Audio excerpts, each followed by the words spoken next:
All right, everybody, it's been a while since we've had two of our guests in studio. One of them, Max Ronquillo, my very, very dear friend, and fellow Simon Sanchez Shark. Always got to throw that in there. Hasn't been here in a while, but you know when we have Max on, we were talking about music. The other one is Josh Tekenko, our very good friend from GVB, longtime broadcaster. I've literally seen this guy out in the field. What, Josh? 4 or 5 times now? Yeah. You're always working on that. You just love Guam, and that's awesome. I love Guam so much right now. Absolutely. And I think there's so much that we have to share with everyone that we need to showcase. And this event right here is something that happened. This beautiful picture. Let me show this so Pete can get a shot of that. That is Saint Cecilia, and there was a musical gala that was held to honor Saint Cecilia. There it is, a beautiful picture. So, you know, Max, your life is music.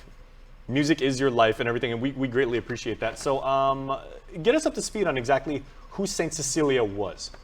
Well, Saint Cecilia was a 3rd century Roman woman, pagan, born pagan, became Christian.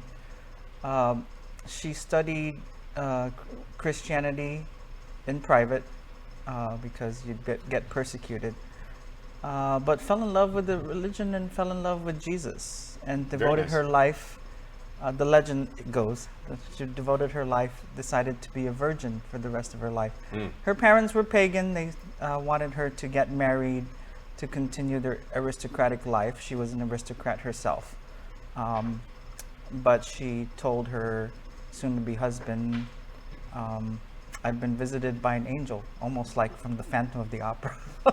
Well, which is interesting because this picture, I mean, she literally is seated like next to a proper organ. Right. So how does she play into music and, you know, tying into this gala? She is the patron saint of music from the 3rd century that most Christian religions, Christian churches recognize as a person who watches over musicians. She wasn't a musician herself, but she was found to be singing at her wedding, and also when she was being persecuted, being put in an oven to be suffocated to death.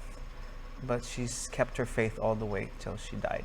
Okay, so the patron saint of all musicians. We are learning something every day on this show. So Josh, when this gala was held, and of course we are speaking in the past tense right now, but very well attended and very well received. Oh gosh, there was so many people that just came to honor all the music educators that were there. But man, the talent that night, it was truly a concert. I was blown away by not only the presence of all the special guests that were there, but just the performances alone. Like, you had the Greatest Showman number, we had Artie Gibson and Crystal Pacos and Augustine do the prayer. Very nice. And it was so beautiful just to see the love in that room. And you know, on Giving Tuesday yesterday, I ran into Patrick Palomo down at Mount Carmel. Wow. Always a treat. I mean, I was fanboying already. I was like, Pat, man, you know, Amin, you know, it's really good to see him. We all love Patrick. Yeah. So music education, Max, is of course something that's very, very important. And I am the biggest person who will fight until my dying day to say every time, you know, budgets get tight, everybody says, okay, well, it's the performing arts or phys ed that, you know, they got to take a hit and everything like that. But music education is so critical. Yes, it is. And we think about all the social issues we have in our society today, from the crime to the mental health issues and things of that nature. We sometimes forget that music is brain food. And so how do we bring up the next doctor or the next physicist or the next leader? It's through music. I know heads of state and, like you said, physicists, master statisticians, you know, business people and everything. A lot of them can trace their origins back to, well, you know, I study piano, you know, I play the harp, you know, I rocked out in a guitar band. Yes, especially for the medical field. There's a study, U.S. News and World Reports have just put out something in 2021 that they are looking more when they choose who comes into medical school if they have a musical background. And it has to do with the dexterity of their fingers, especially with neurologists or neurosurgeons. You want the person who has the most steady hand to be working with you. They told me the same thing when I was applying to graduate school. Yes. For and they were like, oh, we see you've got a little bit of a music background. Oh, you can just get out of some engineering classes. I'm like, really? Possibly. I was like, I also know how to cook. Can that get me out of like something like that? Yes. So, and music is always put to the side. And you know, what we do as musicians is one thing very well is we improvise. inafamalik. We make it well, even in the worst of circumstances. But that shouldn't be the default.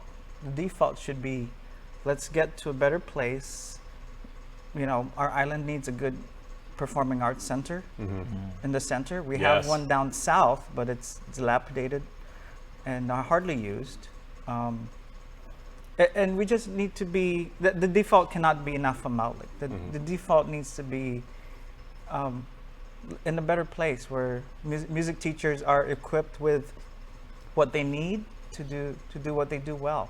Well, Attorney Mike Pagliolini, our good friend, another good friend of the show and everything, is setting up that academy of his to do just that. So we'll get him on a future interview. So Josh, I can give you about a minute. We got to go to commercial break, but this is certainly not like a one-time shot and everything, like to honor Saint Cecilia and other performing arts and everything. This is an ongoing thing. Oh yeah, absolutely. And you know, when Max was talking with Regina and I about this event and trying to co-host and MC it, it was clear that this wasn't a one-time thing. We wanted to honor music educators annually, but also showcase the talent that we have here. I mean, we had the Tumon Bay Youth Orchestra, like, man, Justine Shu like blew the crowd away, just like playing with the violin. Like, she was just going at it. Like, it gives us so much hope about the future of our island, and to see that the Saint Cecilia honoring the patron saint of music and seeing all the just the talent in the room. It's something that we should be proud of and that we should continue to honor, and thank all the sponsors for that. All right, well, if I may be so bold, even if you're not Catholic out there, but you play any sort of musical instrument and everything like that, light a candle for Saint Cecilia and everything, because she is watching over all of us, and she is going to bless you in your performance and your love of the craft. Yes, thank you so much. Can we thank some sponsors? Please. Yeah, so Josh, if you want to help me out here. Sure. Thank you to American Chocolate Factory, Dusitani, of course, for hosting the venue, American Music Guam, Guam Bakery, Guam Plaza Resort and Spa, the Guam Premier Outlets, the Hilton Guam Resort and Spa. And then also Payless Supermarkets, PIC, Philippine Airlines, Valley of the Lati, and of course United Airlines. And you know, the one thing that's common about all those wonderful organizations, you go to any of those and over their loudspeakers, they always play music. It's not just, you know, like let's have the birds chirping and everything, which is totally cool and everything, but they're keeping music alive. Yes. We forgot a few more. Honolulu Cookie Company. Of course, yes, thank you again to the Dusit for hosting us, and to the Tumon Sands Plaza for providing our orchestra a home. A temporary home to rehearse. Well done by everybody, and Saint Cecilia, thank you for blessing us. All right, please stay tuned because we are coming back with Weekly Remix.